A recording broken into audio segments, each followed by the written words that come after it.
जराग जिन और लालची गांव वाला बहुत समय पहले पहाड़ों के बीच बसे एक छोटे से गांव में रामेश नाम का एक आदमी रहता था।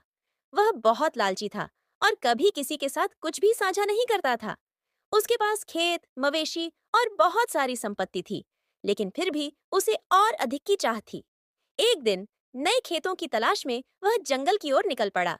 वहां उसे एक पुराना टेढ़ा मेढ़ा पेड़ दिखा, जिसके नीचे एक अजीब सा पत्थर पड़ा था, जिस पर रहस्यमय निशान बने हुए थे। जिज्ञासा से उसने पत्थर को छू लिया और अचानक जराग जिन धुएं के बादल के साथ प्रकट हो गया। कौन है जिसने मुझे जगाने की हिम्मत की? जिनकी गूंजती हुई आवाज पूरे जंगल में फैल गई। रामेश डर तो गया, लेकिन जल्दी से खुद को संभालते हुए बोला। हे महान जिन, मुझे अथाह धन दौलत दे दो। जराग जिन मुस्कुराया और बोला। ठीक है, लेकिन एक शर्त है। तुम लालच नहीं करोगे। यदि तुम जरूरत से ज्यादा मांगोगे तो सब कुछ खो दोगे। रामेश ने झट से हाँ कर दी। एक पल में उसके पुराने कपड़े रेशमी वस्त्रों में बदल गए। उसकी जेबें सोने से भर गईं और उसका छोटा सा घर एक भव्य महल बन गया। गांव वाले यह सब देखकर हैरान रह गए, लेकिन रामेश की आदतें नहीं बदलीं। कुछ दिन बाद जब उसके पास सब कुछ था, तब भी उसका लालच कम नहीं हुआ।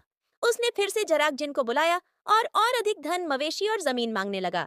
वह जिनकी चेतावनी भूल चुका था।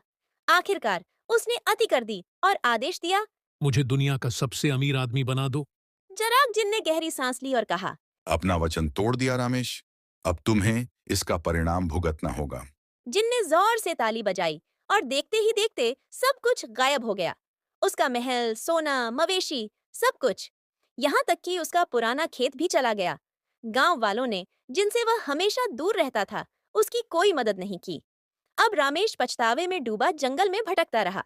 जराग जिन को फिर से बुलाने की कोशिश करता रहा, लेकिन जिन कभी वापस नहीं आया। तब से गांव वाले यह कहानी सुनाते हैं ताकि सभी को यह सीख मिले, लालच इंसान को कंगाल बना सकता है।